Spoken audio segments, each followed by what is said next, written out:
6 વર્ષની વયના પ્રભુ ગોચારણ કરવાની જીદ કરે છે. મૈયા સમજાવે છે પણ માનતા નથી. બધા ગોપીજન નંદાલયમાં આવ્યા. પ્રભુની રૂપ સુદારસનું પાન કરી રહ્યા છે. સખાઓ સંગે પ્રભુ વનમાં પધારે છે. ગાયો એટલી બધી પ્રસન્ન થઈ ગઈ કે આજે અમારો જન્મ સાર્થક થયો.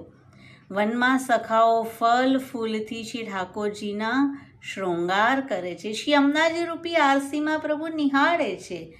એવું લાગી રહ્યું છે માનો શ્યામ સંગ શ્યામ વે રહી શ્રી યમુને. હજી તો પ્રભુ વનમાં પધાર્યા ત્યાં જ છકહારી નંદાલયમાં આવી. મૈયા હું છાક લઈને જાઉં. શ્રી ઠાકોરજી અને સખાઓની છાક લઈ વનમાં પધારે છે. પ્રભુ જુએ છે કે ગોપી તો કોઈ બીજા વનમાં જઈ રહી છે. કદમના વૃક્ષ પર ચડી વેણુનાદ કરી ટેર દે છે. છકહારીના વનમાં આવે છે. જે ગોપીજન વનમાં નથી ગયા તેને આ વેણુનાદ ઘરે સંભળાય છે અને લીલાની પણ ઝાંખી થાય છે. પ્રભુ છાક આરોગવા બિરાજે છે. વામ હસ્તમાં દધી ઓદન, દક્ષિણ હસ્તના આંગળા વચ્ચે સંઘાના ધરી આરોગે છે. એક સખી કહે છે શ્રી સ્વામિનીજી નિકુંજમાં પધાર્યા છે. પ્રભુ દહીંની હાંડી લઈને ઊભા થાય છે. ભૈયા હું હમણાં ગાય ભેલી કરી આવું. શ્રી સ્વામિનીજી પાસે પધારી દહીં આરોગાવે છે. પ્રભુ પાછા પધારે છે. સૌ હસ્ત ચાટે છે અને કહે છે આજ દધી મીઠો મદન ગોપાલ. આજનું દહીં રોજ કરતાં મીઠું છે કારણ કે યુગલ સ્વરૂપનું અધરામૃત છે. સાયંકાલે પ્રભુ વનમાંથી પાછા પધારે છે. માલાની ગેંદ બનાવી ઉપર ઉછાળે છે. ગોપીજનો ઝરૂખામાંથી ઝાંખી કરે છે. યુગલ સ્વરૂપ નિત્ય મળે પણ જ્યારે મળે ત્યારે માનો પ્રથમવાર મળ્યા હોય તેવું જ લાગે છે. પ્રભુ પૂછે છે હે ગોરે અંગવારી, હે નીલાંબરી, આપ કોણ છો?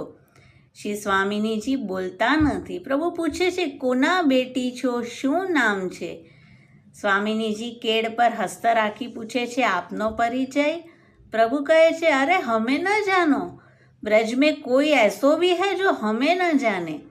ગોકુળ ગામનું નામ સાંભળ્યું છે? શ્રી સ્વામિનીજી કહે હા. નંદ બાવાનું નામ સાંભળ્યું છે? સ્વામિનીજી કહે હા, અમારા બાબાના મિત્ર છે. પ્રભુ કહે છે તો તેના પુત્રને જાણતા જ હશો. હવે કહો હું કોણ છું?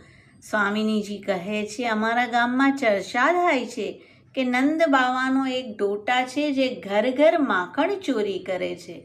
પ્રભુને સંકોચ થયો કે નામ પહેલાં ગણનો પરિચય થઈ ગયો.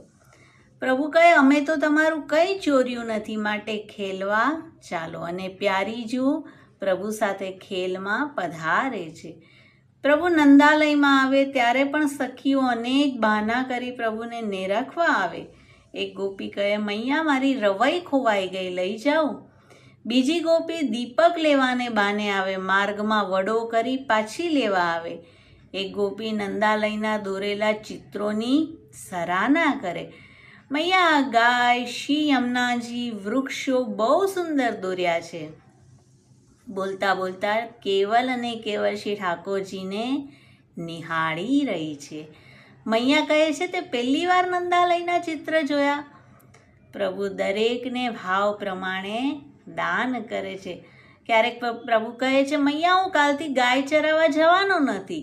બધા સખા મારી જ પાસે ગાયને ભેલી કરાવે છે. વેણુનાદ કરીને હું તો થાકી ગયો. મૈયા દાઉભૈયા કહે છે હું તારો પુત્ર નથી, મને મથુરાથી મોલમાં લાવ્યા છે. મૈયા કહે છે લાલા મને ગોધનની સોગન છે, તું જ મારો પુત્ર છે. અને દાઉભૈયાને ખીજાય છે.